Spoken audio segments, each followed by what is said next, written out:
All right, we are live. What is going on, Chiefs Kingdom? Welcome back to another episode of The Kingdom Says. We are back for another live Friday edition. I am your host, as always, Garrett Williams. I am joined tonight by one of my usual co-hosts, Mr. Kyle Henning, on the top right of the screen. How we doing tonight, Kyle? Doing well. Getting ready for a Monday night affair again, like we had a few weeks ago. One of the games not played on Sunday that this team plays. You play plenty of those, especially coming down the stretch here. We're going to play on damn near every day but Sunday, so that'll be a All, good time. all the days. Ready to talk some Chiefs Bucks, and we got a guest from the other side in this one, so it should be a good time. Yeah, we've got a guy filling in for Mr. Arrowhead Tom tonight. Who's not here with us. We got a representative of Bucks Nation, Mr. Ken Barrett. How are we doing tonight, Ken? Doing well. A lot better tonight than I will be on Monday, but we'll get into those details. I'm sure Monday night's going to be a great time, especially if you were to I go hope it's into a good game. Yeah, We'll see. We'll see. Where I'm just really hoping that we're able to do is keep you all out of the end zone, which I know you guys have had some struggles with this year, because you can just look at any of our primetime games and see that we give up a lot of yards. And you can also see that we're the get right game for a lot of offenses right now. Okay. Just look at Kirk Cousins' stats with and without the Bucks. Just for example, Lamar Jackson was back into the MVP race there. But what I will say about Todd Bowles is the past 2 seasons, he's had these stretches in the middle of the year. Heck, the Super Bowl year, we lost 5 straight, including you guys, and still 4 or 5 straight, and then made it to the Super Bowl after going 10 straight wins. So, this is kind of what Bowles does. But again, it's with the injury report, we'll probably get into that a little bit. But at the end of the day, if we're competitive to the point that you guys, in the fourth quarter, it's a 1-score game, that to me is a W considering the roster at the moment, the coaching performance at the moment, and the lack of preparation. Because you guys probably know better than anyone, you give Andy Reid 1 extra day, 1 extra week, that winning percentage skyrockets.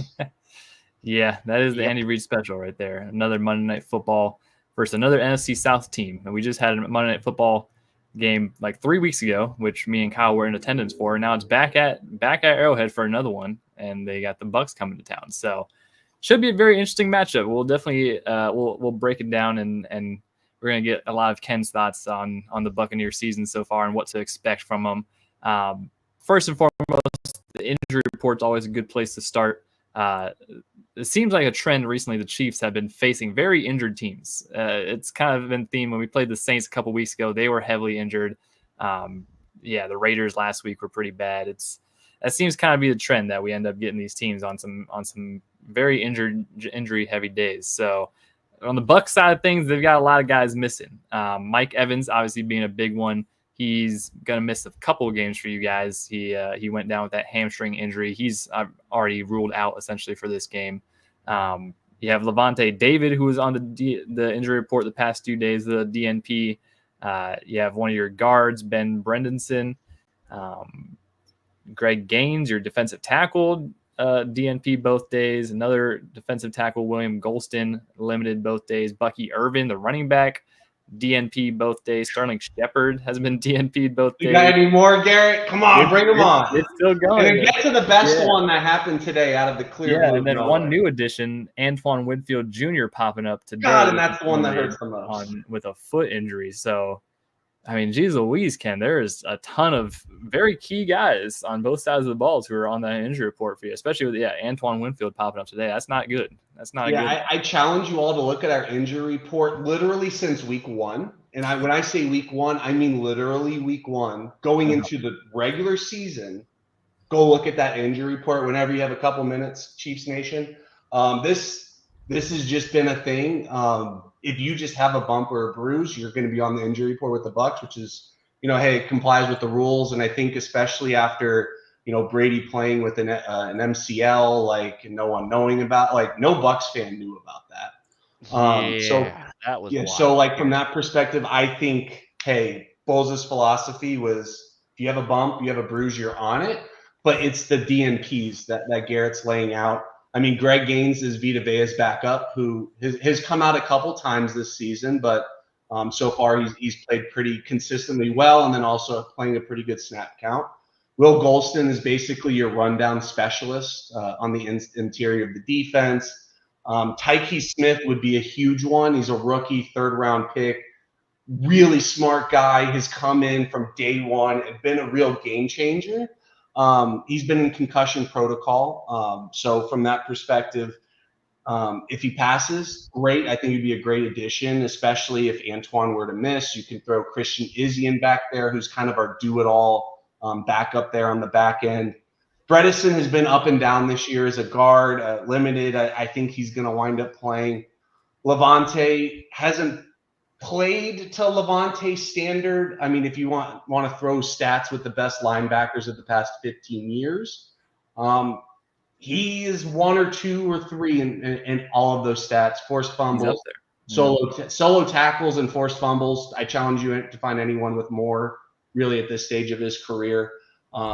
He's been huge very playmaker, good especially with the liability next to him. So if Levante misses, it's not looking pretty, and then Mike's going to be out till past the bye.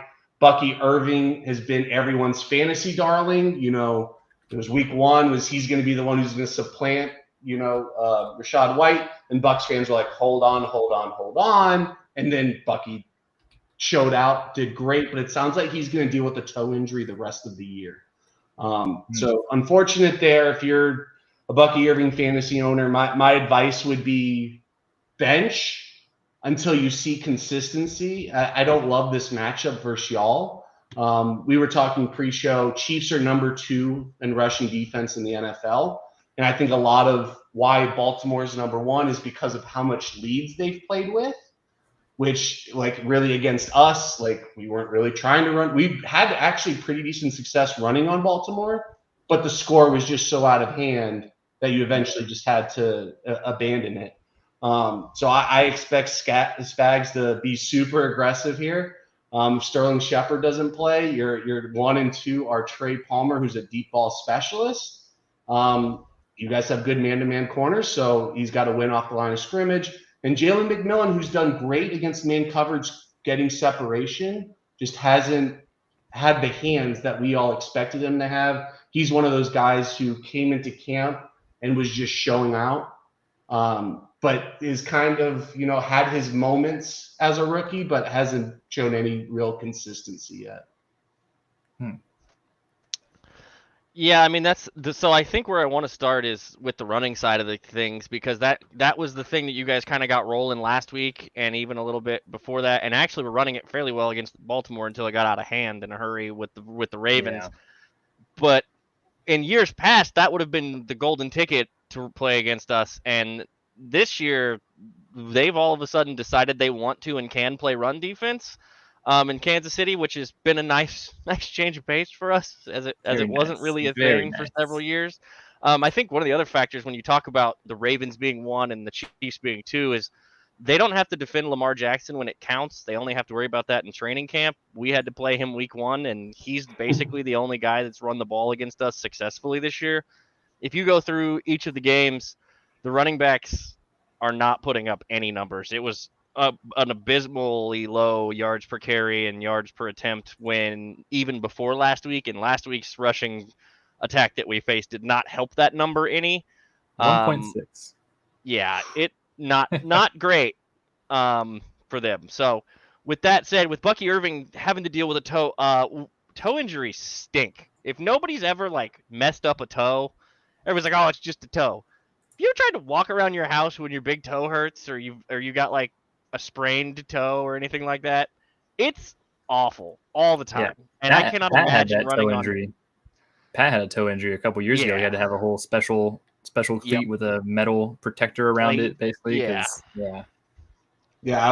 tell people to look up what happens when you have turf toe. A, how it looks, B, how it feels, and then C, if you're a professional athlete, what they essentially do.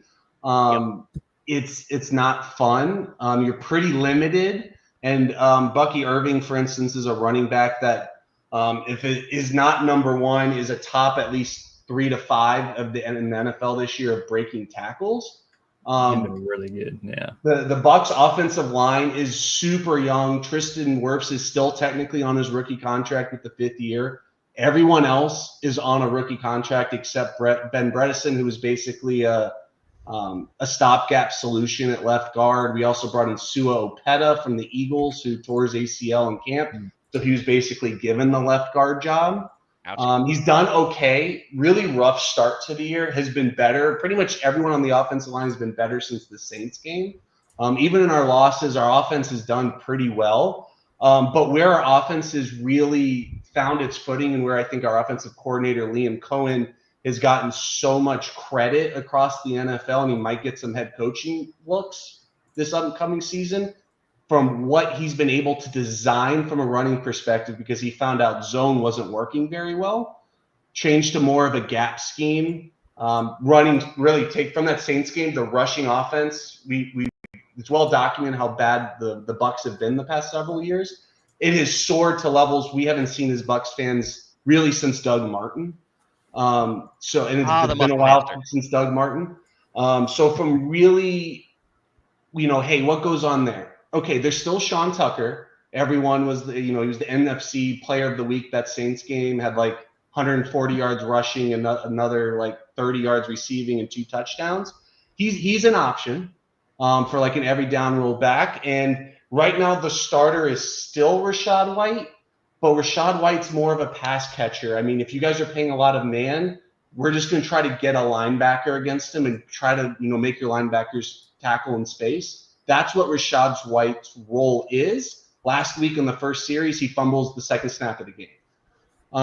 So really running, what I'm scared of against you all is the inconsistency that can come from relying on the run against you guys. Whereas we've been living on third downs most of the season and done pretty well at converting them. But if you're going to be 3rd and 8 most of the game because you're rushing for 1.8 yards per carry through the first half, that's not going to go over well. And the Bucs have a propensity to rush for large volume, low yards per carry.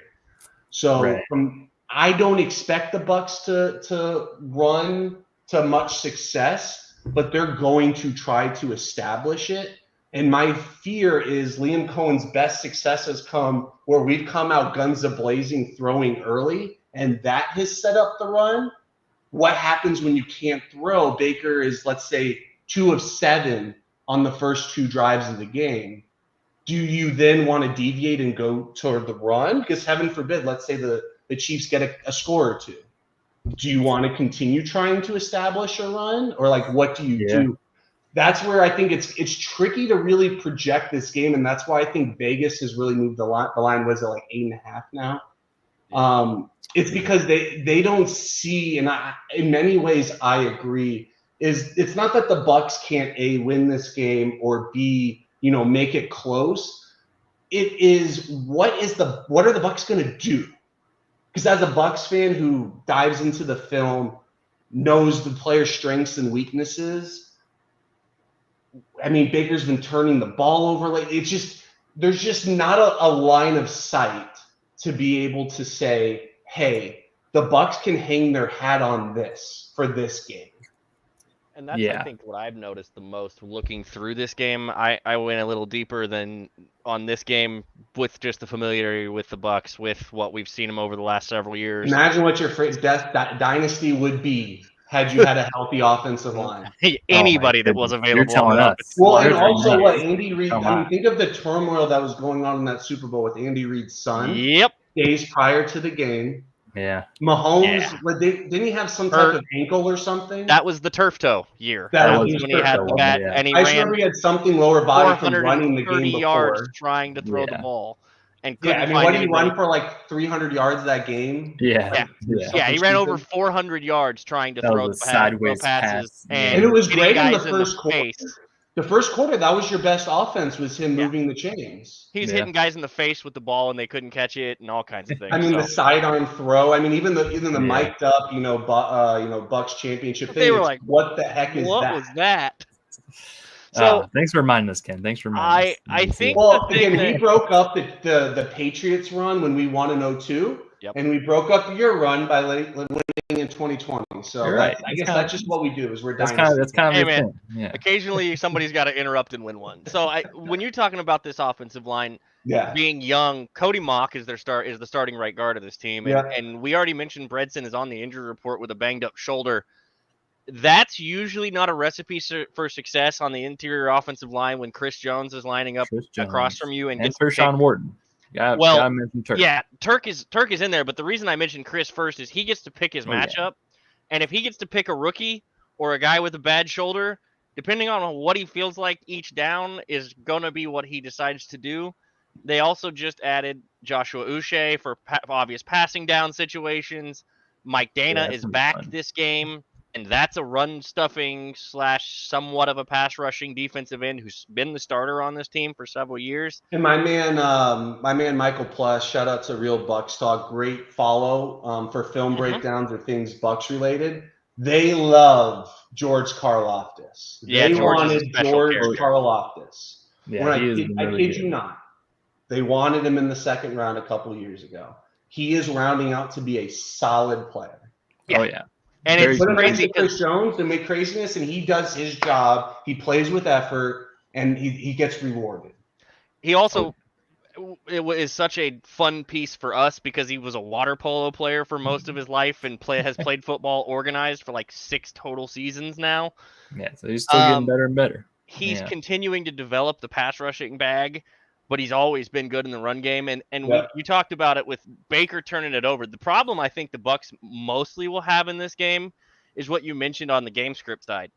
If they don't get off to a start and score on the first 2 or 3 drives of the game, teams haven't been scoring after the first 2 or 3 drives of the game against the Chiefs. That is a big thing. Spags is the best. How Spags, either if he doesn't want a job or teams aren't giving him a job, I don't understand. There's no one else I trust more right now than Spags, and then as well as Chris Jones on third down. Because Chris Jones on third down is, okay, I'm conserving my energy, and I'm going to make that splash play. Like you said, hey, I've been trying out Bredesen. I'm trying out Cody Mock. Who do I want to go against? Yeah. If I were him, I'd go against Ben Bredesen. But then additionally, Cody Mock's been playing better, but he's also struggled against the elite guys early in his career. I love our first round pick, Graham Barton from Duke. He's played amazing. He throws out Jason Kelsey level specialness, but he's still learning the position. He was a left tackle in college. Not consistent. So so even Chris Jones could, even if he wanted to play nose tackle. Yeah. I mean, I think Graham Barton has the anchor and the strength to play with him, but Chris Jones has the moves that I don't think, typically what he's seeing at nose tackle on a down-to-down basis. So again, you can get creative with Chris Jones, but I would just stay away from the tackles. Let Karlaftis, deal with Wirfs, just make sure he just stays his gap. Wirfs is going to be Wirfs, right? Mm-hmm. Wirfs is good. And then our right tackle, just being able, Gadecki has been okay since his concussion. Last year played outstanding. Was terrible really good the year before. Played outstanding last year. It's kind of been rock and rolling with some injury, with the concussion and everything, but he's solid. What you don't want to do is allow Baker to rush. If you are a betting man, Baker's rushing totals have basically hit nearly every game.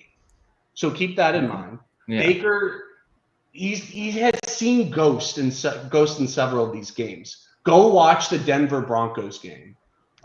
Particularly, I watched that game live, and it made me want to throw things at my television set. As someone who the Bucs were 7-point favorites at home and lose by 17, yeah, I know it's Sean Payton and everything, but what really concerned the Broncos went on to beat the Jets, which we didn't know the Jets were going to be pretty bad. They go into us, beat us by 17, and then shut down Aaron Rodgers to only give up 7 points, and so 14 points in 2 games. At the time, it was just wow, okay. Baker had this amazing first game against the Commanders, who kind of had a, suspect defense going into the year. Then it's okay, that game happens. And then it's been kind of pretty good since with the turnover, and the turnovers are bad. Let's be honest here. But mostly his play has been good. But he's also created pressure in his own brain, which has led to some of those turnovers or getting out of really good pockets when he didn't need to, because Baker's not the guy who's going to throw the ball into the stands. That's just not what he's going to do. And that's what's gotten him into trouble, is because he wants to force things, especially against man coverage. And that's what you all obviously specialize in. Pretty good at that. Yeah. It's watch the Saints, what happened in that second quarter. Just get a hand on the ball. Garrett, That's how you get to Baker's. That one turnover turns into 2, turns into 3. Yeah. Garrett, Chiefs will take advantage of that. Yeah. On the strength front of Barton and whatnot, Mike Pennell has factored in more in my opinion, more than I thought he was going to this year. When you talk strength on strength with being able to maybe handle Chris, that's fine. And that's sometimes when they go, okay, here's that dude. And so, Garrett, that's why I said pick on the guards. That would be my advice. Yeah. Pick on the guards. You mentioned Turk earlier, and Mike Pennell. Where are you with the rest of this defensive line for us on how they can approach this? Yeah, the defensive line goes crazy. It's they are so good. So good and so versatile, especially, like I said, we had just added Joshua Uche. You have all these different guys can play inside and outside. Mike Pennell is insane on that interior. He is a run-stopping beast. You've got guys like Leo Chenal, who is like one of the most underrated players in the NFL. There's a good chance they line him up at nose tackle, at least one player or two. They will put him in the middle, and he will probably walk back Graham Barton. I mean, it's unfortunate that he will probably walk him back just because he's pound for pound the strongest guy on the team by far. Like he is like, that's a part of when we talk about the run game and all the different guys. Like, it's crazy to think how good like every guy is at run defense on this team. Like it's a strength of theirs. Really, it's almost more so than the pass rush. Is they have so much strength in that run stopping department. And that's going back to the whole game plan of what the Bucs can do. It's like these teams try. They try to establish the run. Like that was the big criticism of the Ravens in the AFC Championship this past year. It's like they quote unquote abandoned the run. It's like they try. They have been trying, and they get shut down so quickly. And then, like Ken's mentioned, like it's the Patrick Mahomes effect that we have talked about on this a lot, where it's like with the flags, right? No, not that part. I don't think. I mean, we do have them paid. We do have them paid off, so that is our advantage. But hey, we had Brady. I get it. Exactly. We've seen this show before. We know how it goes. We were on the other end for many years of complaining about. But can I hit on Patrick Mahomes real quick? So obviously, what is it? 6 and 8, or is the TD interception? Right? Yeah. Is that what it is? 7 and. I wouldn't be. I thought he had 9. Okay, well, I don't remember. I just knew something. I think he has 9 picks, but only 7 turnover-worthy plays, or whatever's made-up stat. So that's where I'm not worried. Is you guys are punching it in when you get there, and then you're also winning close games by him creating and then just getting the 1 extra yard for the first down, whether that be with his legs or with the short pass with really great concepts. He's gonna do it. You just know. Well, and that's the thing is. Last time I remember, take away the Super Bowl, mind you. The last time you guys really played us, I think a receiver had over 200 yards in the first quarter. That would be Tyreek. Yep, that was Tyreek. I know it was Tyreek, but you have a pretty fast guy, and we have a backup cornerback with Jamel Dean hurt, fast who guy. We are now cycling the corner up there. Yeah, that guy in the corner by Kyle's head. That's that guy. Yeah, that's him.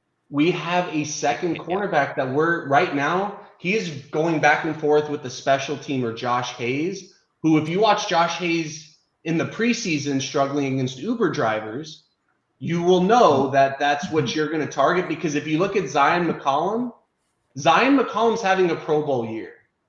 Yeah. No Bucs fan was expecting it. Many fans were calling for his head because he was getting burnt by Brian Thomas Jr. in joint practices in the preseason. Turns out that Brian Thomas Jr. guy is pretty good, but also in practice is practice. And then at the end of the day, you look at what's happening on the other side this year. Even with Jamel Dean's, his play has been up and down, but a lot more steady than what the current undrafted rookie from Appalachian State is able to really offer. And then you have a core special teamer who's basically swapping in and out with him, who struggles in coverage in general, whether it be man or zone. So if I'm you, I am targeting that side of the field because we play sides. We don't follow. I was going to ask that question because now with DeAndre Hopkins being on this roster and now having X who can, as Garrett has alluded to a few times, melt faces with his speed, and then with a guy, he's gonna burn you. Tampa's known for the Tampa 2 defense. Now I know it's Bowles and not Gruden or any of those guys, so it's not necessarily always the Tampa 2. But playing zone against Patrick Mahomes is a death sentence usually. He will. That's what we exclusively play now. No, because when you think of the Bucs of old, I mean, the 2020 Super Bowl, the 2021, losing to the Rams and all that in the NFC Championship game, it was really what that was a man team. They play zone first and second down, and then they would bring the house, but their corners could play man because you also had Sean Murphy-Bunting before his kind of career started fizzling. That 2020 playoff run, for instance, he played great. But we would play man predominantly in any type of key situation. That now mentality has changed because Zion McCollum was a really good zone corner. Jamel Dean is a really good zone corner. So Bowles has completely changed his philosophy, and you're seeing that the defense isn't responding. They're giving up a lot of yards, but in years past, what they would do is they'd limit you in the red zone. But right now, that's not happening. And a lot of teams are getting explosive plays. Like Kyle Pitts had 2 35-yard-plus touchdowns last week. Those things weren't happening previously because Bowles is saying it's communication. Players are out of spots, which they are. I mean, both things can be true.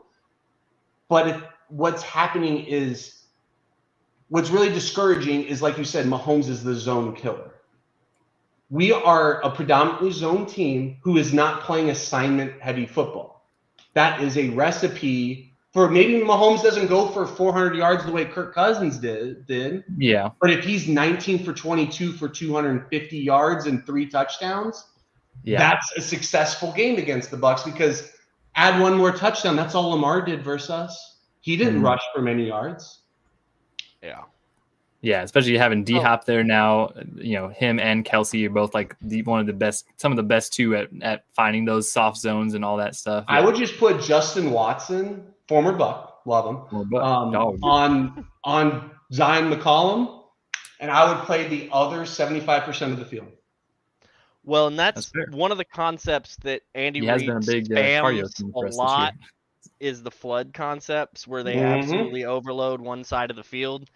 And if you're going to play zone and you're not going to play man, you're not going to travel your best corner around to wherever the threat is. Leaving Travis and DeAndre Hopkins to pick and choose where they want to go in zone coverage against lesser competition.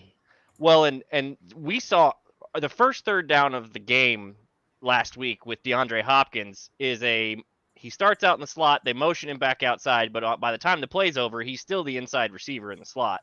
Yeah. And he ends up, instead of running the route all the way to the sideline, he just settles it down in the middle of the 4 guys that are around him in a box, and Patrick's like, he's open. And the Travis Kelce special. And they do that a lot. And if you have 2 guys, and then you saw a play later where he took a route and he flattened it out maybe more than Patrick wanted. And it's like, there's going to be a little bit of that getting on the same page. But if you're going to give them multiple opportunities to sit and run into zone look over and over again, especially if he knows what he's looking at when he's doing it, if they overload and you let those 3 guys just kind of do what they want on the schoolyard side of things, because they will. They will cut off routes. They will both alter where they're going, what they're doing, and expect Patrick to understand where they're going and what they're doing. And we've seen they even did that, and he was only in the building for 2 days before that game happened. In regards to Hopkins. Yeah. this is where you talked about Vegas not really knowing what the Bucks' strategy is going to be here is in a styles make fights kind of deal, which is what the NFL is. This iteration, this current layout with all the injuries, with all the guys and pieces, the Chiefs are beat up in certain areas, but not to the level that it is in some of the areas. And there's more depth on this roster. Shout out Brett Veach. Thank you, sir.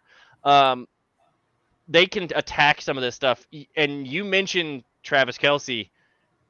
If no Levante David exists and he gets to pick he's and the choose, one who shut him down in the Super Bowl because, again, we're playing man. Levante, granted, 4 years ago, still a very good player. Yeah. And Kelce was at the end of his prime, essentially. But that was Levante's probably best game in man coverage I've ever seen. So shout out to him. But right now he's not the same player. So even if he did play, was already a concern. KJ Britt.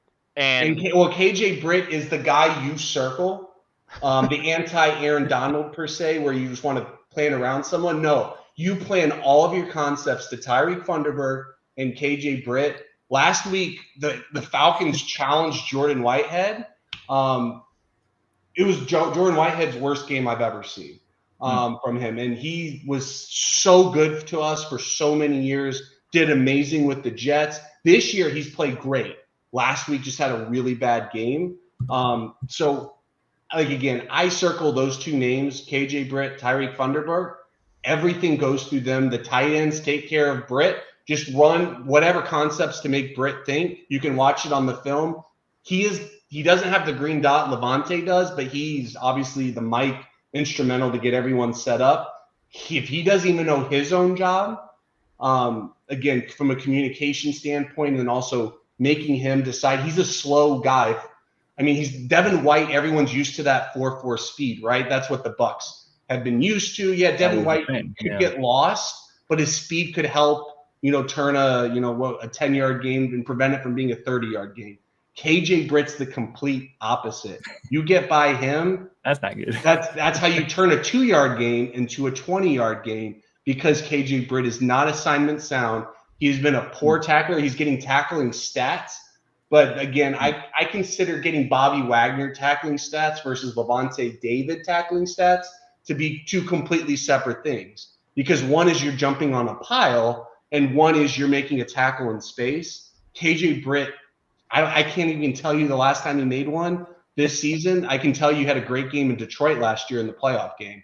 But that KJ Britt has been non-existent this year. Non-existent. And to people out there, I'm not a negative Bucks fan, but this team has serious problems right now. Yeah. And these are, which you guys do really well, matches up with what we're really struggling at. Yeah, I was about to say it does. Matchup wise, this game it does work out a lot. You and the 49ers, you could ask 99 out of 100 Bucks fans would before the season told you those two games are going to be L's, and they're right before the bye. These are just two teams that are well coached, have good quarterback play for you all, and then great ancillary play around Brock Purdy with the 49ers. So those with the way you both your teams scheme people open is what Bowles struggles with, because Bowles is, hey, I'm going to let you get yards, but you're only going to kick threes, and Liam Cohen is putting up 30 points a game. But what Bowles has struggled with is, except for the one Falcons Thursday night game, what happens when the offense doesn't score 30? Yeah, and that's typically been the trend. It's against the Chiefs. You guys don't give up 30.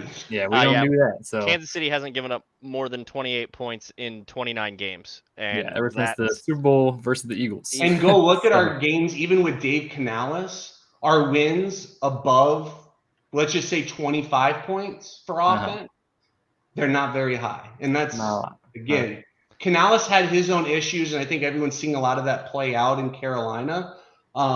But it's for completely different reasons than what it was in Tampa. Canales had never called a play before in his life.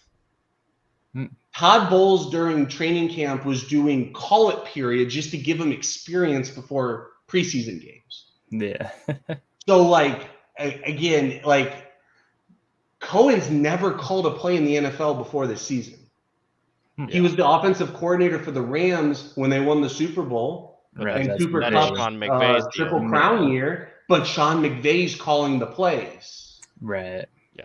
So this is, I mean, again, you can't expect this guy to be perfect. What he did last week against the Falcons, if you told me before the game that on a short week after losing Chris Godwin and Mike Evans, that this team would put up the mid to the high 20s, I would have thought you were crazy with a rookie coordinator. He did it. He did it. Yeah. He moved the ball. Granted, you take away a couple the Baker Mayfield turnovers. Cohen has in which we're on Baker, not on the play designs. Like that flea flicker, I don't understand why Baker decided to throw that ball. It makes zero sense. Jesse Bates made a hell of a play. Yeah. But like my point is this team has to play perfect against good opponents. And it's really hard to play perfect against good opponents because that's why you're good opponents. Yeah, it's true. You're not the Saints right now who don't have Derek Carr. And you can run the ball up and down the field like it's nothing. You're not the Commanders with a rookie quarterback in his first game, you know? The Bucs are just, when you take that quality opponent that's well coached, that can prepare, other than the Eagles, that's the only team that we just have their number in terms of just like you good said quality well team. coached, and I'm not so sure the Eagles are well Okay, coached. good. I some people would disagree with me, but I just want that out there. Nick Sirianni is not exactly a popular person in Kansas City. He has a bit of a history of decision making. Kind of a goofball. Kind of a goofball. Very aware. But you take away that Lions game this year, look at the opponents that we've won against and consider the circumstances of those wins. I'm not saying like, you know, to be negative Nancy here. It's a thinking exercise that I think is healthy because I think too many fans just fare to one side or the other, whether I'm in or I'm out. Like that Lions game was the most perfect defensive game that we've had all year. Our defense wasn't even healthy. So this defense has only gotten healthier and our play has gotten worse. And to your point about the defense and what Bulls' strategy is, even that Lions game, Jared Goff had 307 yards in the air. And what did they not do? That's tough. Score sevens. Yeah, and they turned the ball over. Yeah. So before we get too much, we're going to do some more conversation about some other matchups. The Chiefs have some deficiencies that the Bucs could use to their advantage in this. I did want to. We had a YouTube chat question. I don't know if you saw this yet or not. Have you seen the Baker undercover, Eli? What did you think? Because I laughed pretty good. I thought it was pretty good time, but I didn't know how it was received. I think his accent was kind of bad, but everything else about it I loved. I mean, like, I love that kind of just came out of nowhere, and I thought it was pretty well done. And I've been on that tour that the people were on that were experiencing it. There's always one weirdo.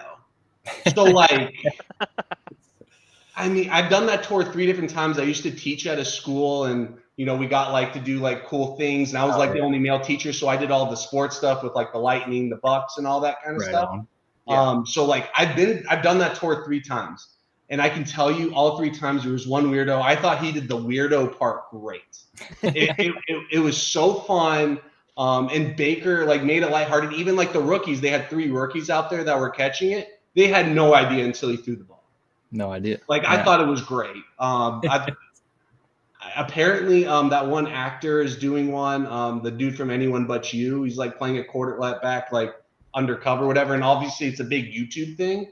Ever since Kyrie Irving did Uncle Drew, which I still think the Uncle Drew Part 1 and 2 are the best things that have happened in this type of environment where I can go undercover. Especially at Rucker, and especially in the manner that he did it, like that. That was pretty insane. Exactly. So, like, I mean, again, I thought it was really good, just TV, and also makes good clips. They didn't release it, I don't think, until the morning of that game, so that Thursday night game. So, the only thing that would have made that better would have been a Bucs win. Eli Manning, hats off. Like, I love seeing the Mannings in this, like, you know, laid back environment. Yeah, the Mancast. We like seeing Bill Belichick now in this laid back environment. Yeah. Like, he had a heck of a Halloween, huh? Yeah. Sure did. Yeah.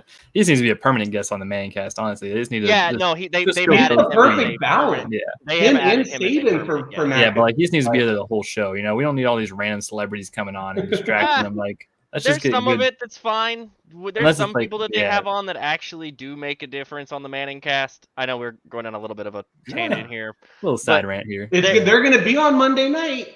I'd Yeah. say, there So will it's be. still Yeah. subject. Will be exactly. So, It connects. but with a lot of the guests, they at least are like former players or current players or know what they're looking at. Know like I know Matt Ryan was on, I think, during one of those games where I remember that. That was a they were funny. talking and that was a doing funny time. and that was another interesting spot. But the content creation, whether it's Amazon Primes with Marshawn Lynch, whether it's this kind of stuff with the Mannings and all of that good noise. Have you seen the Marshawn Lynch on the Bucks boat when the cannons go off? I've seen that. Captain Black Sparrow is the funniest thing that's ever graced Bucks media. Marshawn is Bucks has some a good media over special there. human. That dude is so fun. He is unapologetically Marshawn, and he's that way all the time, and I love it. But it just provides a different side of these players that you don't always get to see. It is really good. The New Heights insight. show with Jason and Travis has provided that. A lot of these guys that are finally starting to get their own way to show who they are. Some of these teams, some of these things kind of don't love that players have the individuality. I think Andy's never suppressed that. Matter of fact, it's one of the things they talk about routinely in the locker room is he just wants you to be himself. That's why Travis throws random laterals all the freaking time in the middle of the game. You might get one this weekend. You better watch out. Did you see the one that Godwin threw the worst? That's the first thing I thought of is like only Travis would try to throw 20 yards backward to an offensive lineman. That is pretty wild. Like, is that allowed? Is that it's only and Travis is very clear. He's like, I only if it works, it's great. If I do something wrong, Andy's gonna be like, don't do that again. Yeah. So it's a fun dynamic. But on the top conversations, and we'll transition back into the more football talk. The tight ends, both of these defenses struggle with defending that position. Specifically now that Baker is, as we mentioned, a bit short at the wide receiver position. Godwin and Evans both out for extended periods of time. Sterling Shepard has been banged up, but has still been playing some. He's DNP both times, both practices this week. But you think that, or at least thought you saw some reporting that he was going to play probably this weekend. And they're just kind of sparing him during the week. Yeah. Other than that, it's a rookie in Jalen McMillan who's been okay, but if he's your number one, it's a lot of an ask. Kate Otten is a great value. We traded Carlton Davis for his pick essentially, so I thought it was a pretty good swap. I mean, Davis has given up a lot of yards for the Lions. McMillan has the upside. Everyone thought he was going to replace Godwin because Godwin's on his last year of his contract. Everyone's like, okay, you let Godwin walk. And I'm like, I don't know if you want to do that. Imagine if Godwin was on the Chiefs. Crazy. I think you guys would be very happy. I know there were talks about Mike Evans. Mike Evans said he was going to entertain you. You were on the short list. You and the Texans were on the short list. We would have been very, very. I wouldn't have complained. Although the concern I had with Mike Evans is the concern he's dealing with right now is he's got some soft tissue, baby. That's his one Achilles heel. I don't know if it comes with the name Mike, because Mike Williams has that problem a lot too, and that was another name that was real popular for the Chiefs supposedly this offseason. It's like, thank goodness you guys didn't do that. I didn't want Mike Williams. I didn't either. But with Kate Otten being Baker's security blanket, he balled out last week. Kate Otten had a heck of a game. And he didn't get much targets the second half too. All of his damage was in the first half. Justin Reed and asking Nick Bolton, both of those guys have not been elite. He's been better. Nick Bolton's been better in pass coverage, but both of them have been better, but did not start out the year spectacularly. It's why we saw all of the Bengals tight ends go off, all 6 of them that they had. That caught passes in that game or whatever it was. Pretty poor. It's why Isaiah Likely blew us up in that first week. Garrett, what are they going to do from changing the approach? Because they're not going to put a corner on him unless it's Shamari. You might get Shamari on him if anything, but they'll probably come with the same attack that they have been. They'll kind of work with Justin Reed and a couple other, maybe Brian Cook will kind of work with them, but I don't know. The Chiefs defense, they really, they almost get kind of just lackadaisical with covering tight ends. And they're like, they're going to get a couple of them. But at the end of the day, it's definitely not what's going to win the game for the offense is going through the tight ends. I think the Chiefs realize that as long as they can stop the run and shut down the wide receivers pretty well, that seems to be the recipe for a good win. So I would look more towards the receiver battle and see, especially with the Chiefs missing a couple defensive backs, a couple corners. You're probably going to have Joshua Williams stepping up as the cornerback 2 this week with Najee on the injury report still for a concussion. You lost Jalen Watson on the season, which was a really big blow for the defense. I think wasn't talked about enough. And then last week we saw it versus the Raiders kind of really play its head, especially once Najee went down. And then you have undrafted free agent rookie and Christian Roland Wallace out there. And then you have Joshua Williams. So that's going to be the bigger matchup. I think that the Bucs will, if whatever wide receivers they have that they can trot out there, stay away from Trent McDuffie. And, we saw the Chiefs put Trent on Brock Bowers last week for a couple plays and try that method. So that wasn't a great matchup for Trent just because he's a little undersized, and Brock Bowers is not as big of a dude as we initially thought after we saw the He doesn't look as big standing next to Travis, but I think that's just because Travis does not look as big as initially anticipated. But I would be looking more towards what the wide receivers can do, what they can do to get the wide receivers more opportunities, and it's hard to scheme them open, especially like you said, we play a lot of man, and that's kind of what we do. So you got Jalen McMillan, you got to have him have a big day.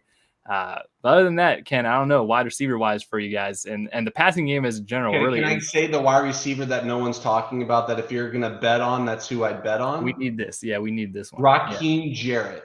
Raheem Jarrett's been injured pretty much the entire year, came in relief last week, had really the 2 best catches from the wide receiver position. He catches actually with his hands. He gets separation. He had a really good training camp and was on the roster last year, was in and out of the lineup.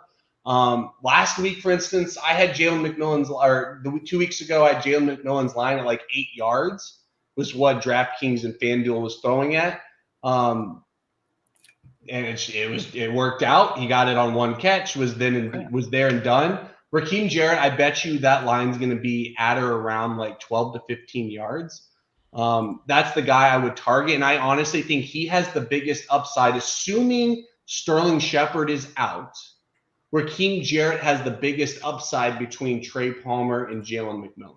Jalen McMillan, excuse me.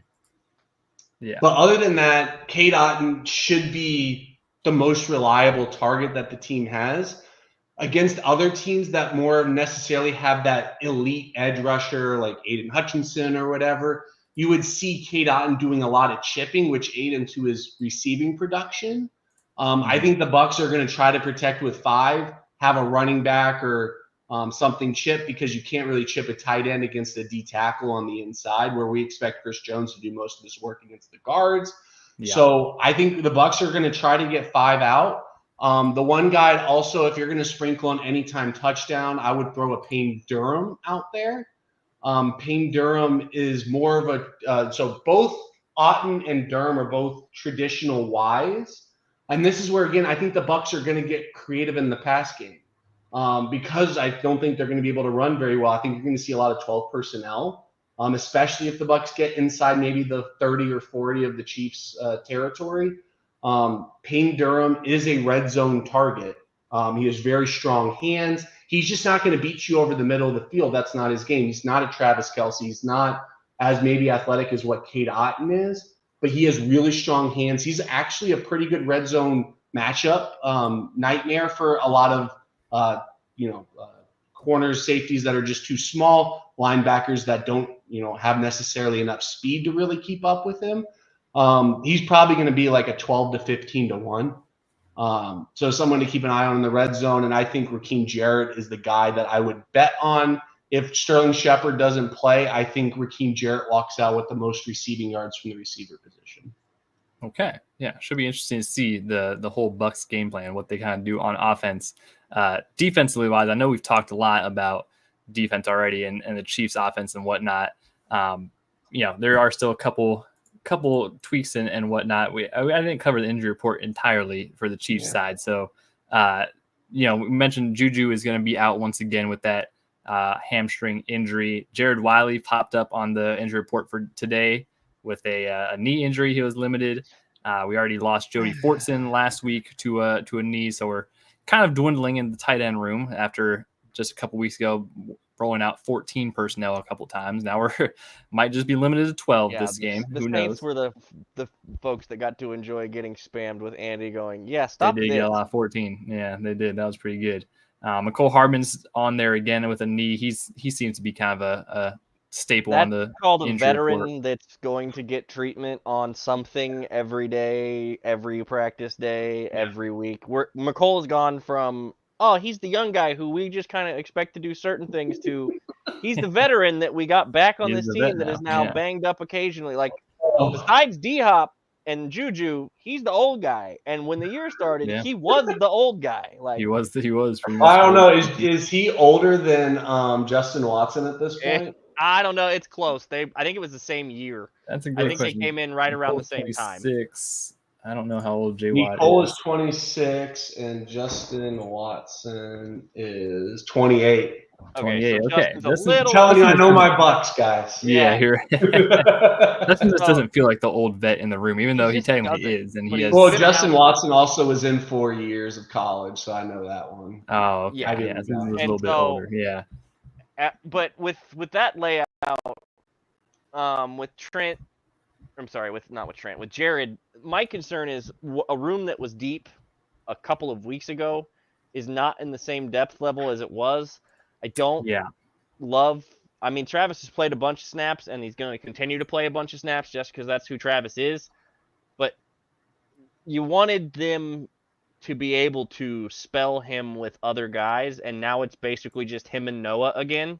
Yep. And so that's not my favorite thing in the on world. The practice squad still that you could elevate, I suppose, but that was kind of a benefit of the multiple tight ends that we had there that was working pretty well for a couple weeks for us. So the big question I think that really it would be who ends up kind of being the main focal point of the game for the Chiefs on offense. It seems to change pretty frequently throughout the day. If we play zone, it's got to be a Kelsey game. Yeah, I'm expecting Kelsey, and then with D-Hop being there for another week, he was very limited in his snaps and usage. His 2 catches were both for first down completions on third down. So with him getting had another one, there could have been another one that Mahomes kind of missed him on.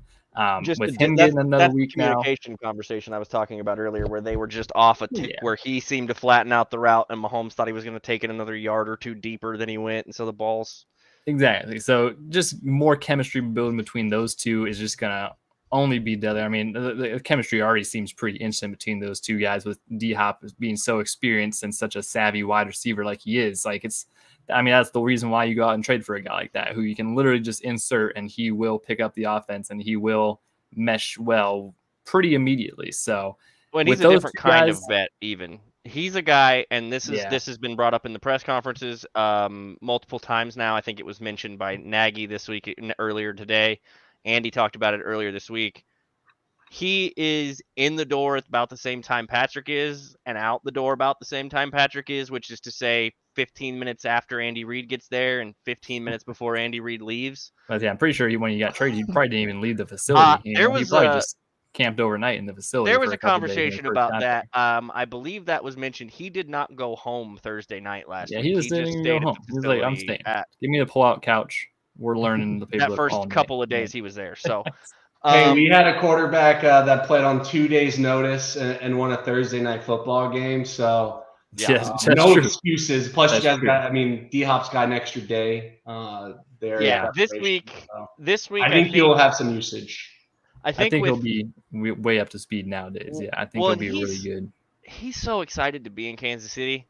Like he said it in his press conference. Will Levis isn't at the same level as Patrick Mahomes. The TD ratio is actually better. The TD interception ratio. I think what we've learned from that is ketchup is better than mayo. Mayo. Just leave it at that. Yeah. Well, yeah. Especially in coffee. That's crazy. Did you see they made a perfume with his mayonnaise? I Yeah, know man, I know he has a lifetime deal with Hellman's now. Good on him for really securing those brand deals when he could.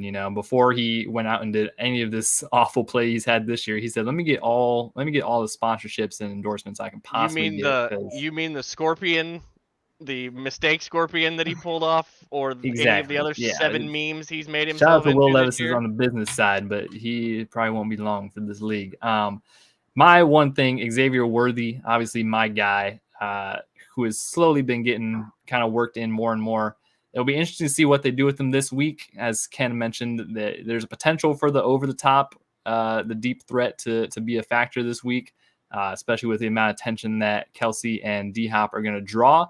We'll see. That was kind of the plan with them this whole year, Xavier, with, Rashee Rice and Hollywood Brown. You'd have a couple middle of the field guys who could draw a lot of attention, a little bit bigger bodies, and then you have Xavier who could be more of a deep threat and be more of a utility guy, gadget guy, get him in different looks. And he's unfortunately had to graduate pretty quickly and be like the number 1 receiver essentially before we got D-Hop. So it'll be interesting to see what they do with him this week. If they decide to open them up a little bit more, or if they kind of decide to attack the intermediate zones like we've mentioned, that seems to be the Bucs' weakness on the defensive side. They might just let Kelsey and D-Hop eat and supplement Xavier where they can and get him a couple of good looks. Maybe get him in that red zone and get him on end around or something like that. That's always a big threat that they use him for. So that will be interesting to see. The offensive line is a thing that we've had to talk about a lot on this podcast, mostly because of the left tackle position for Wanya Morris being in there.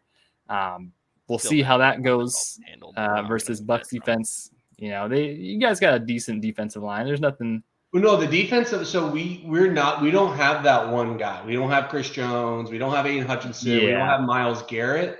Bowles he's done a lot more with sim pressure lately. But Bowles hasn't been bringing the house as much as what everyone, is used to, and then also what the announcers will tell you what he does. Mm-hmm. This year he's been a little bit different in his philosophy, and again, part of it is because he does we've done so poorly in zone. Like if I were him, I wouldn't want to bring the house and allow the big play, Yeah. But we're also not a team that's going to get home with 3. Yaya Diaby is the one I would be worried about. He's the guy who has the most pressure on the team by a pretty wide margin. Having a good year, right?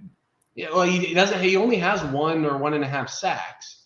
But for most of the year, he's been top 5 in pressures.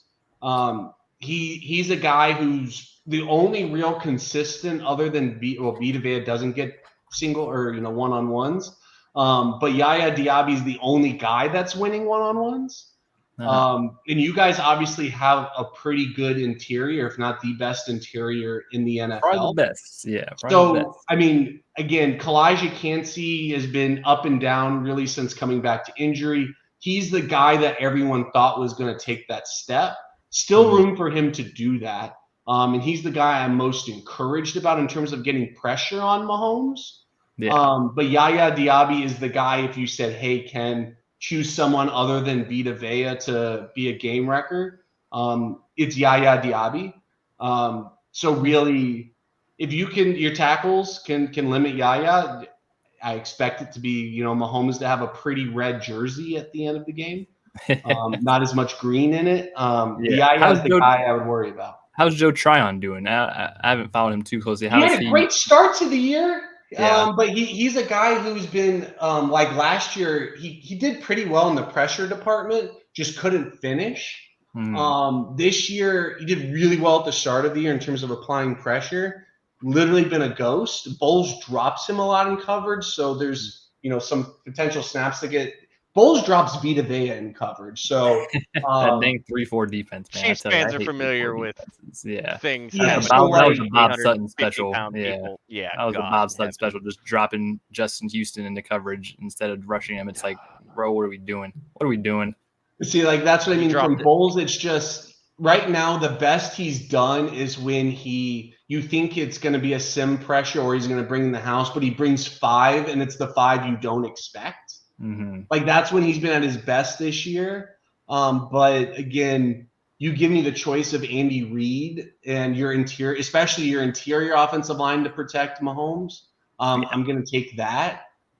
Just again, gun to my head. Not saying the Bucs can't win this game or Bucs apply pressure. You know, if the Bucs applied pressure to Kirk Cousins, I bet you they would have won both of those games. Kirk Cousins, the only sack that he had was Kirk, he was rolling out and it was a busted play, so he just went to the ground and the rookie undrafted free agent just touched him. That's the only real sack that happened.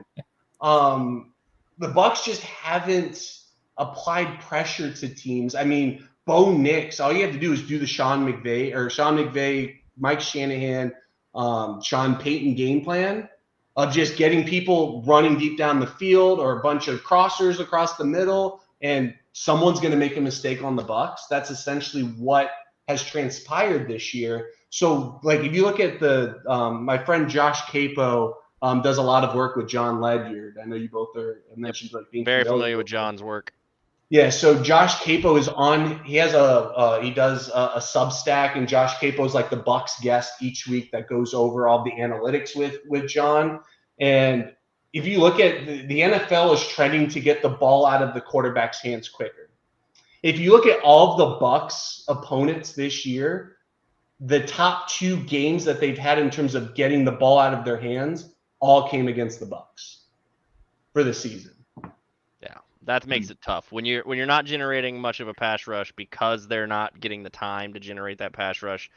It's the zones. They're not. KJ Britt is allowing too many people to cross in front of him. Our corners are playing because we're playing zone, are playing so far off that the receivers aren't getting knocked off their route. So Drake London could run across the field. So Cortland Sutton can run across the field. So, again, we haven't had the Xavier Worthies, those really fast players really beat us. Darnell Mooney had a good game in that Thursday night game. He's the only real speed demon we've struggled with.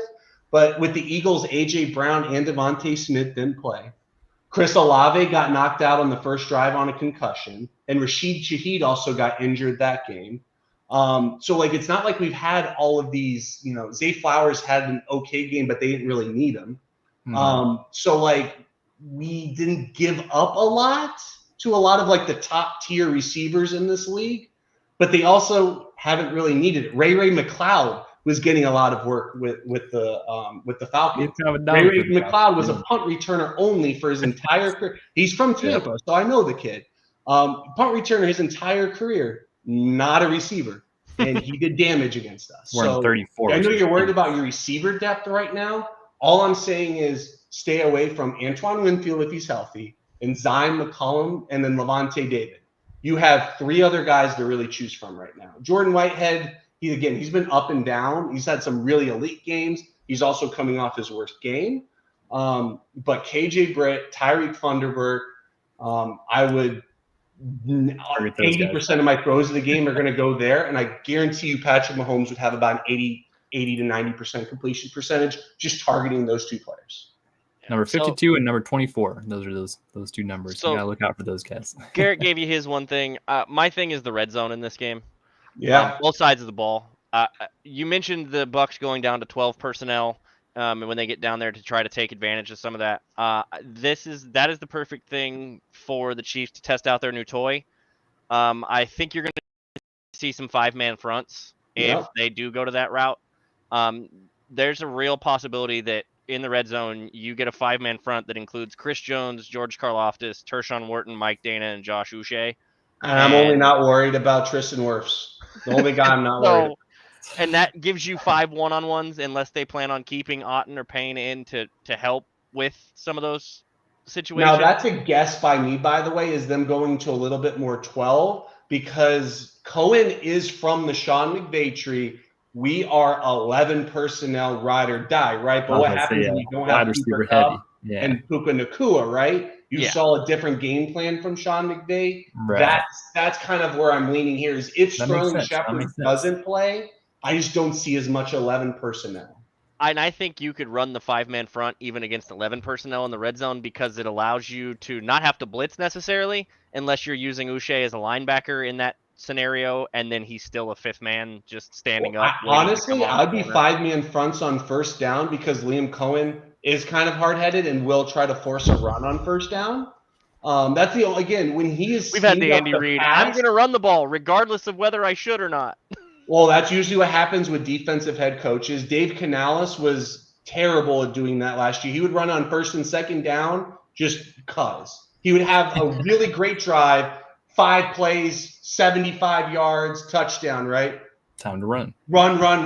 And it's just like, dude, like Cohen's, like I said, he's used the pass to set up the run. But my fear is what happens if you can't pass? Then he's going to force the run. Because even against the Ravens, yeah, we were down like 17, 20, wherever the heck it was. And they did kind of try to force the run when you're in the fourth quarter, which is why I'm like, why are you playing Godwin and Evans?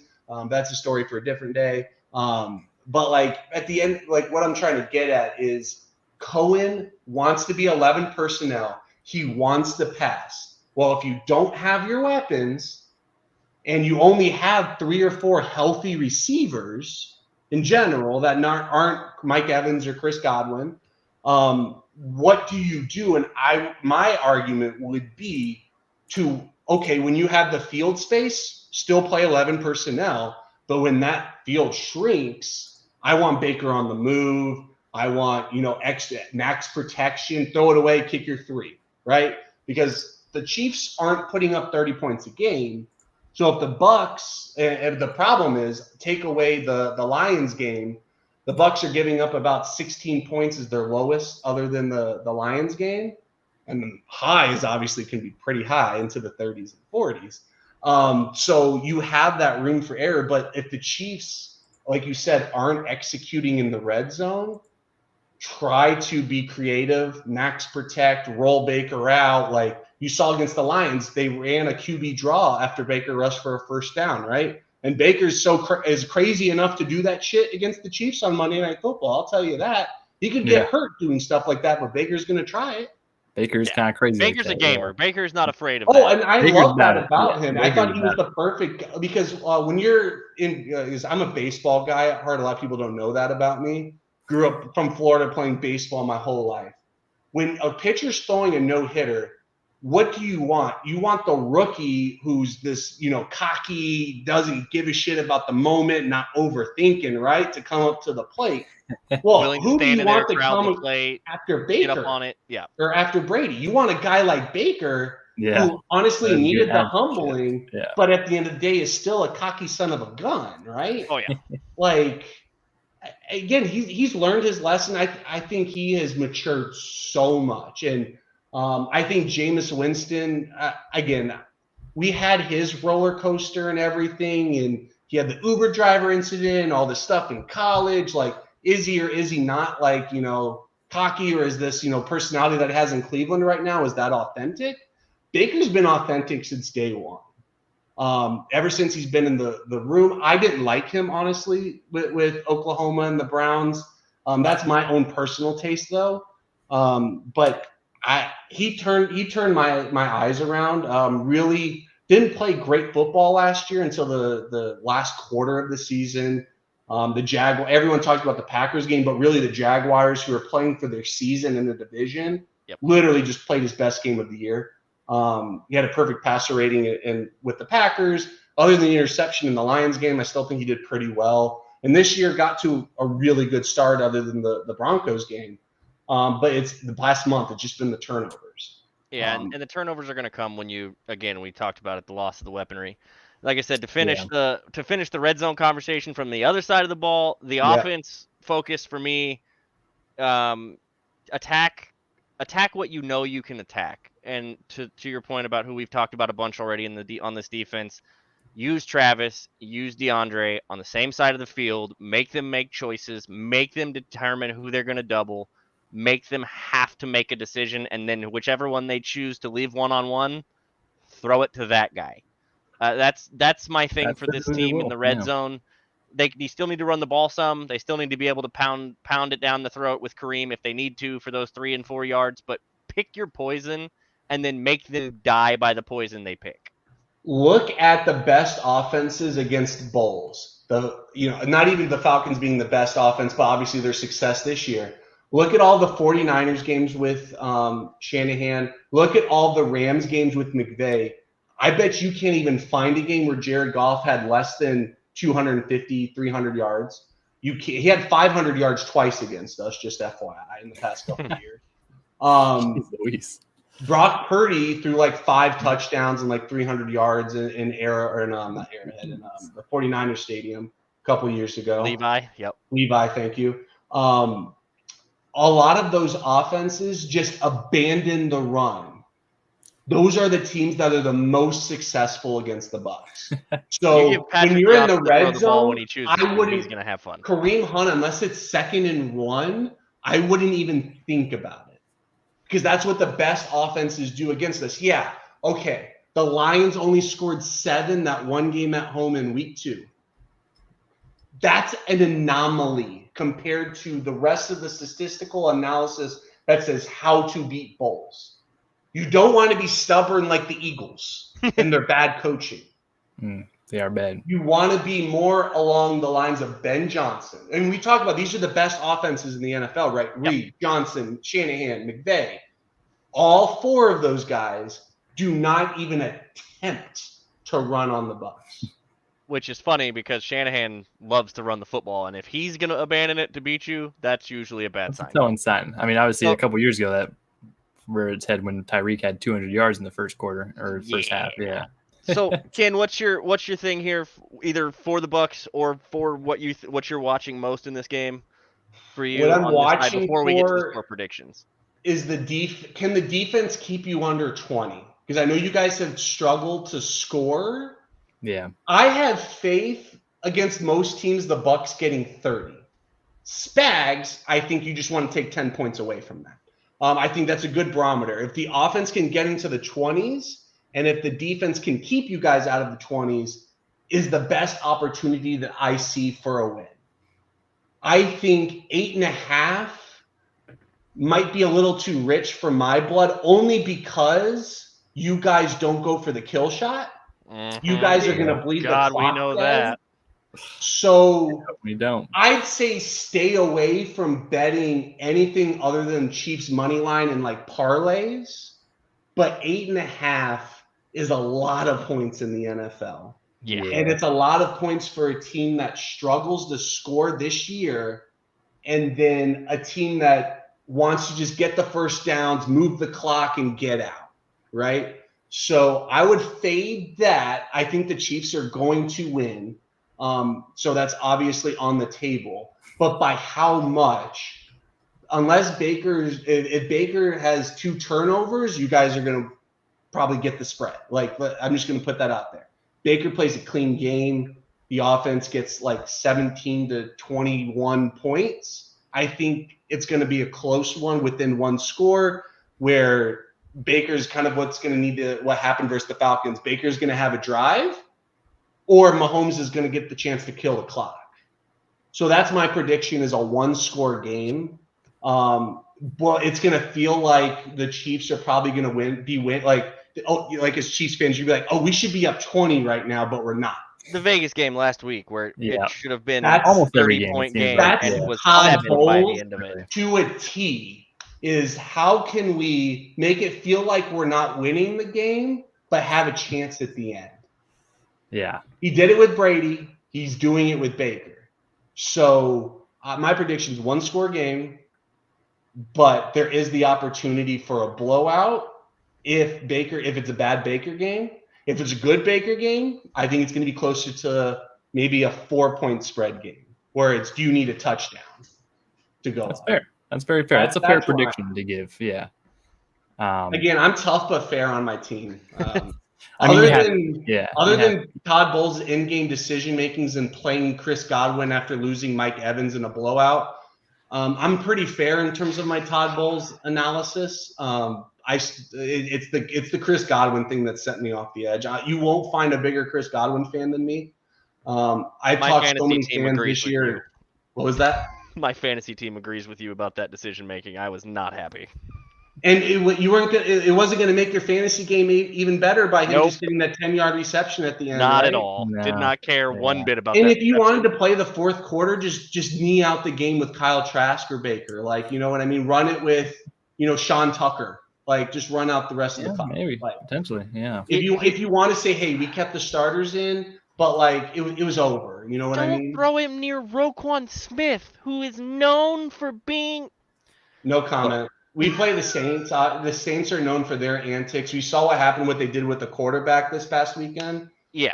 With terms of Justin staying on Herbert their leg, thing? twisting despite not having the ball. Well, Roquan hit Patrick 3 yards out of bounds this year and did not get flagged for it. Yeah, that was terrible. Hendershot got fined for for pushing him, and nothing. And like everybody's like, "Oh, what do you mean Roquan does this stuff? He does it." Well, and everyone said it wasn't a hip drop tackle, but he gets fined. But I mean, fined for it. But like, I don't agree with a lot of the findings in the NFL. Like, I hate when a running back gets a $30,000 fine for lowering their head when they're literally have a car crash initiated on them.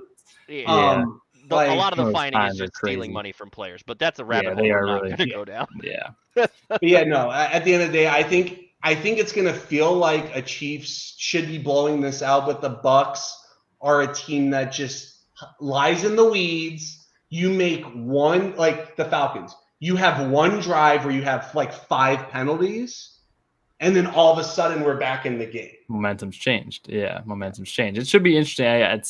That's typically the theme of many Chiefs games this year has been the score does not accurately reflect really how the game went from either side. It can either be a very good game or a very bad game, and the score is won games we absolutely should not have won this year by playing after we shot ourselves in the foot 8 times. Like that's happened this year. Win too. by 7. So. Yeah, so it's score prediction wise, I'm leaning towards definitely a low scoring game. I don't know what the over under total is of the game. I got you while you think. Yeah, pull that up. The big thing, Baker Mayfield is a gamer, like Kyle said, and he is one of those guys that can turn it on and really put the team on his back and will his team to a victory. Maybe not as frequently as some of the other greats in the league, but over under is 45.5. Yep, 45.5. Okay, yeah, so that's with an 8-point spread. So what is that? That's like? That's about where I was thinking score prediction wise. Yeah. Like 20-14, basically. Or no, that's 34. Excuse me. It'd be like 24, 24-19, 24, 24. Okay, interesting. Yeah. So that's about where I was thinking my score prediction was, which is funny. So my score prediction, I was thinking 24-16 Chiefs. I'll go 21-17. My lighting sucks, cousin Steven. I haven't switched to the new ceiling fan that actually has decent lighting. That's coming soon. Bane over there. He resides in the darkness. Yeah. I'm thinking 24-16. I think there's definitely, which would also A, not cover the spread, and B, be the under. So that's hilarious. I think you juice the under up to like 50. Yeah. And pair that with something. That's where I'm at. Yeah, I agree. I just think it's going to be a game that the Bucks, they might get down the field pretty frequently, and the Chiefs might give up a couple big plays. They are very much a bend don't break defense though, and in that red zone or in that 30-40 yard line range, that's where you got to watch out for Baker and those turnovers. We've been getting a good amount of turnovers the past few weeks. The Chiefs defense has, so that's going to be a big thing to look for when they get into the Chiefs territory. So yeah, I think you guys get a couple field goals. Like I said, I think it's probably going to be a lot. The score is going to be closer than what the game is, but there'll be a chance. There'll be a time, I think, where you guys are within 3 points or within a score, and you get some momentum going, and then something's going to happen. Though I think something's going to probably happen, and someone's going to blow it, and then the Chiefs are going to reside to a fairly comfortable win in the end. That's my prediction: 24-16 Chiefs. Kyle, what are you thinking? So it's in that same vein. Like I don't see them blowing the Bucks out just because, as we've talked about with this team for years, they only seem to save those for division opponents that make them mad and they really want to do things to. And they didn't even do that to the Raiders this last week. Like, that's a Raiders team. They had every reason to pound their head into the ground, and then they just kind of let them score on that last drive by eating clock and letting it run away and be done. Did you see my tweet right before it that like I got that line when they made fun of Mahomes? I got it -4 preseason. That's pretty good. That's a nice way to. That's a good way to grab that line. I think the game at Arrowhead is the game later in the Oh year. yeah, you they gotta actually blow them need out, please. Where I think they're gonna try and crush them. Yeah, we thought that was gonna happen a little bit last week, man. but yeah, in Arrowhead, yeah. But this week, even with the turnovers, I feel like there's probably a mistake or two from this team, from our offense in the red zone somewhere along the way, whether it be not on quite on the same page with somebody or whatever. I'm in the 26-19 range, where you keep it just under that 50 point under. I don't like the 45 because I think there's enough points to go around with. I think there's just one score at the end. I think it's going to be a one-score game where either you're going to have the chance to put the ball away and either score a touchdown or run out the clock, or we're going to have a chance to tie that could fuck with the over. Yeah, and that's where I'm at. I'm at with 26-19 just because you're talking about field goals in the red zone for the Bucs and talking about field goals in the red zone for the Chiefs, and that's happened far too often for both of these teams this year. There will be a touchdown or two from both teams, probably 2 from the Chiefs and 1 from the Bucs or something in that manner. And that it just feels like it'll be a Monday night game that won't look like, God, why are we watching this? But it won't be as close as the final scoreboard indicates. Well, there was some Monday night games. Remember the ESPN Plus Monday night game where the Chargers played the Cardinals and nobody watched it? Yeah. Is it a doubleheader this week or no? No, they won't doubleheader. They don't do that when the Chiefs are playing. Yeah, they don't do that. They the NFL give all the eyes to Mahomes. I will say though, if the Bucs win, it has to be a combination of you guys shooting yourselves in the foot and us playing a perfect game, because of the way that the way the game script at least looks going in, and then how both teams just play and adjust in general, just leads to like, hey, you have to be opportunistic. You have to peanut punch. You have to get a tip pass. Yeah. Like you said, Mahomes' interceptions don't necessarily lead to his turnover-worthy plays, whereas I think Baker has more turnover-worthy plays, but the ones that have been intercepted have been great plays by the defense. So, like, again, there is the opportunity for turnovers, but my faith just lies more with the Chiefs from a consistency standpoint. Because look at the second quarters from the Bucs this year. It's not just the Saints game. It's the Ravens game. You can just look at the second quarters. The Bucs are losing games in the second quarter. And it's usually turnovers. Yeah, that will get you. That will get you, especially versus a team like this that at any time can just turn it on and put up multiple drives of touchdowns and scoring points. So and don't make mistakes at the end of games, which is which is the biggest thing doing all year long, which is why they've won 7 straight. And why we are on a losing streak is because we haven't done that. Yeah. And that's what Corey, I believe, is feeling here with his 8-0 from earlier. I was going to put it up earlier, but I figured we'd wait and save that till the score predictions for Corey. So that is shout out to the hardest Chief. Like, for a second, if you guys go 8-0, that's wild when you just look at like the point differential in modern NFL, like, would be nutty. Well, and then it leads into the rest of the conversation that's going to pop up more and more as that progresses, because after that, you have the Bills. I know the Broncos have played better. I know the Broncos have played better, but I'm still not afraid of Bo Nix in the slightest. No.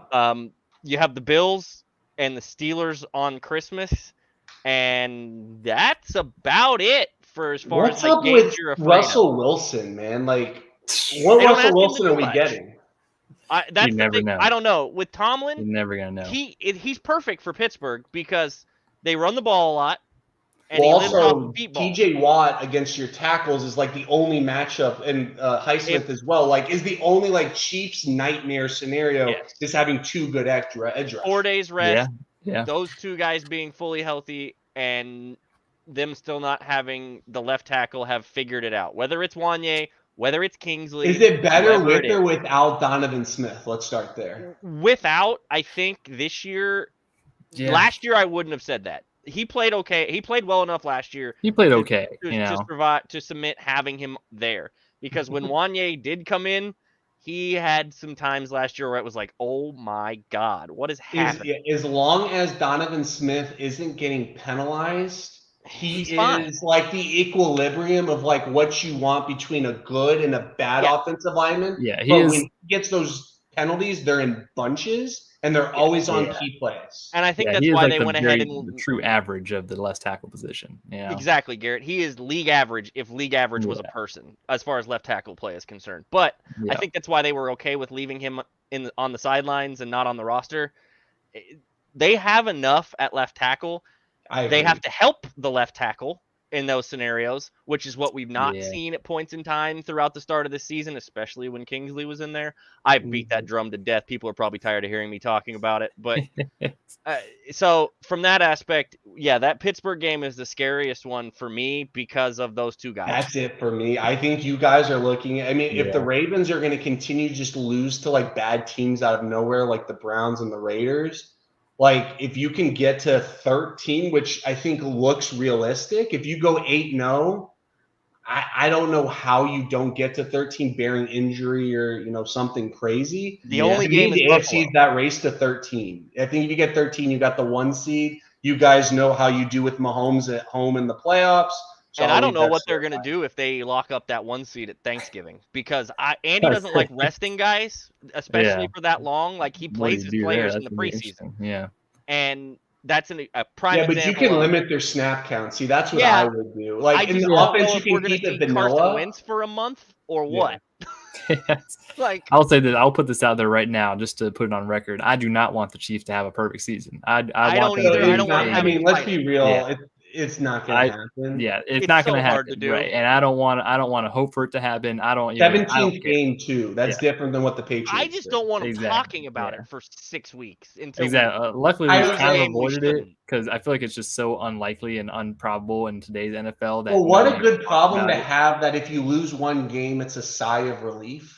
Yeah, exactly. That's a good problem. It's so much pressure if you're 17-0 going into the playoffs. It's like, oh my god, dude! Now if we lose, it's your butts are clenched. Yeah, play the Bills, so beat the Bills, lose a couple. Be that undefeated against the Bills, ones.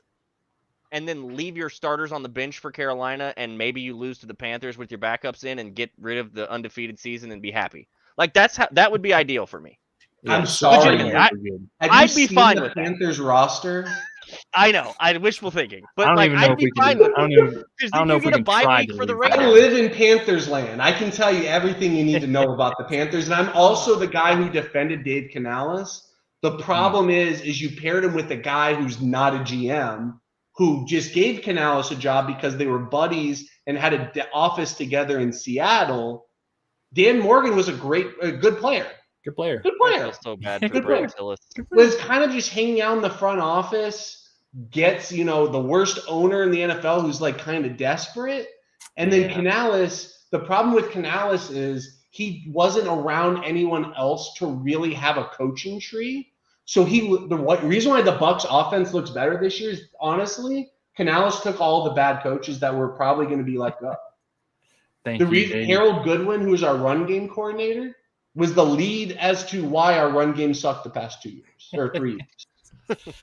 That's kind of a savior then. Kind of a savior. Yeah. Well, Carolina's addition between Devin White and the offensive coaches, it was an addition by subtraction. Other than I think Canales did better than what I think I know you guys probably like Nick Wright talks about the Chiefs a lot, and obviously the storyline was, well, what's Baker going to be without Canales? You had to hire the right guy. Cohen's the right guy, but it's not like Canales was going to be the next Shanahan or the next Reed or the next McVay. That I think Cohen has the chance to be an not Andy Reid, a Sean McVay light. I think he has that potential, but Canales just lacked the experience. Did not what happens when you hire an offensive head coach? What do they usually do? A young guy? They get a really experienced defensive coordinator to pair with him. That's the way to do it typically, yeah. But Canales had to kind of stick with what the status quo was because no coach wanted to go to Carolina.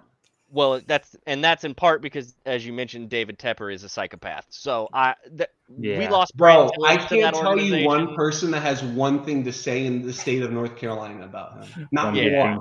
And Bucs fans, our owners own Manchester United, so they get a lot of heat. And Bucs fans hear a lot of shit about our owners.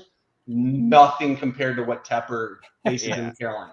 I feel so. We lost we lost one of our best front office guys in Brant Tillis to that organization. And I feel bad for that dude every day because you had to take the job because eventually you have to take the jobs that are available or you're never going to get an offer again. We had John Robinson go to the Titans, so we get it as well. Yeah. But he is, every time, like the deal for Deontay Johnson, I guarantee you Brant Tillis was like, hey, trade him. I know you don't, the Chiefs just called. Take the deal. No, we'll get something better next week. No, but we got something worse. The landscape of that trade? Do you know the ramifications of that trade? Yeah, it's ugly. They traded away $3 million for absolutely no reason, essentially, to move up like 15 picks in the 5th round, from the 6th to the 5th round. So they're eating that. They're paying $3 million for absolutely no reason for a 5th round pick whose contract isn't even worth $3 million. Yeah. And I know Grant is way too smart of a cap guy and a money guy for that to have been his idea. So I know that he walked into David Tepper's Dan Morgan and David Tepper were like, well, and Dan Morgan's a puppet, if we're being honest. Like, that's David Tepper running that show 100% of the way. Yeah, thinking he's football like that owner in draft day where it's like, I want this guy at the number 1 spot, do whatever it takes. Exactly. I want you to make the offensive line better. Let's go give Robert Hunt $20 million and set the market for absolutely no freaking reason. Big splash. Let's go trade for Deontay Johnson, who's a problem. We have bad quarterback play, and he's probably going to be unhappy. Let's trade for that guy. And the other part is, for me, he decided to go the Jerry Jones route instead of the Clark Hunt or insert good ownership person. I mean, heck, look at what Mara Rooney, or Mara, I think is the Giants, in the Hard Knocks. He clearly disagreed with the Saquon Barkley move, but he let his GM be a GM. Do his job, and that's the thing that Carolina cannot do. So, all right, well it's a good little sidebar. Guys, really appreciate you guys hopping on, allowing me to hop on with you all. Really great conversation. Don't be strangers, Garrett. I just dropped you a follow. I noticed that we didn't follow each other. I know. I knew. We'll keep talking offline, but let's have a good game Monday, and let's not our fan bases be crazy. And we'll see how it goes. But if the Bucs somehow win, amazing. The Chiefs win, I'll shake your hand and say good game, and we'll go from there. Yeah, and like I said, we appreciate you having you on. Yeah, man. Definitely appreciate you coming on, and being the best man win. Like I said, if the Chiefs lose, it's not the end of the world. I think in Chiefs Kingdom, we don't want to go undefeated anyways, so that's all right. And we should have already blown some stupid game already anyways. So we'll see how it goes. But should be a fun atmosphere. Monday Night Football, Arrowhead Stadium. Will Taylor be there? That's the question. I doubt it. She's on tour right now. She's in Indy tonight. I think the tour just ended. Look at you all. You guys know her schedule like that. You have become, you Swifties. I got friends in. As a matter of fact, shout out Tucker D. Franklin of KC Sports Network. He is in attendance in Indy tonight, I believe. I had one of my best friends' wives and her sisters went to the New Orleans shows last weekend. So I want to say this is her last show though tonight. So she might be then if tonight's the last show of the tour. But I thought she had a couple more dates left after tonight. See, I saw the concert and movie because there's no way you could pay me to drive to a stadium like that in that environment. That traffic. So I think it's really cool. That Eras Tour thing is fantastic. Glad to know that the relationship. It sounds like Travis is the kind of guy that she probably needs, and I think it's nice seeing Travis in a different light than the Playboy type persona that he had previously, and now Jason's getting all of the limelight, and obviously their podcast is taken off.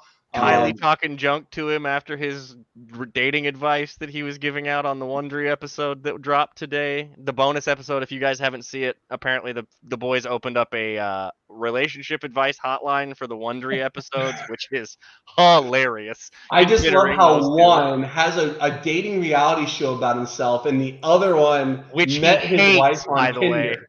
Which he hates. Travis hates that conversation with a passion. Which Hate. honestly, good for him, because I wouldn't want to talk about if let's say whatever reason someone as famous as Taylor Swift and I had a relationship with them, the last thing I want to do is talk about that to my millions of followers. That stupid dating show that I did 12 years ago or That whatever was it was, funny. where I That was dumped a funny Mark time in Claret's his daughter life. Well, on and that television. lady's still talking about it. Because I couldn't tell you what the names were or anything, but Angel Reese was like on her podcast. Like, this woman's not even famous. Yeah, Has her own Kayla- that podcast. was a very Kayla's crazy. a whole I don't separate know. conversation. Yeah, I don't know Kayla's a how whole that- separate conversation. She was Yeah, we after don't the even- dating show. Oh, Mark Schlereth's daughter is who he dumped on the dating show that got all the pub. That really? yeah. I feel like Mark Sheriff is a good guy. Him and Craig Carton hate the He's a Chiefs, big and that's Broncos why fan. Mark Oh, Schlereth that's hates a the problem. Chiefs. Big Broncos homer, yeah. But he's I forgot about Broncos. That makes Yeah. sense. Yeah, that was a He's thing. I think you guys think he's pretty good on the pipes, during the games? I like him. I always See, I like like him too. Yeah, I he's I a didn't good- think good I voice. would, but When I he prefer sits him in the over morning Jonathan with Vilma. Carton is why I can't handle Mark. on that that aspect. makes sense. silly Denver radio shows are always, Denver radio shows in general are just kind of a disaster. So, I feel bad for Danny Perkins because he got stuck with those two as his Fox Sports show in the morning. But hey, it is what it is. Yeah. All right. I've kept you guys on too long. Yeah. We've had a great Sales, night. This is what I do, everyone. I can get Garrett No, it and was Kyle great. to talk It was all great. day. We've But had you a guys lot have of a good fun. Friday night chat. Yeah. Thanks for hopping on. Yeah, appreciate you coming on, and appreciate everyone else for joining us on this one. Be sure to check us out at Kingdom Says Pod on Facebook, Twitter, and Instagram. Check us out over on YouTube, Kingdom Says, Facebook. I already said Facebook, Apple Music, Spotify, wherever you get your podcast from. We will be on there, and we will be back next week. Probably a little later in the week, obviously, since it's a Monday night game. We usually record on Mondays, so that's kind of throws a wrench into those plans. But we will be back not next recording week. directly after the game, folks. Sorry, love you guys. Right, That's that not probably ain't happening. gonna happen. We're probably too many drinks deep at that point.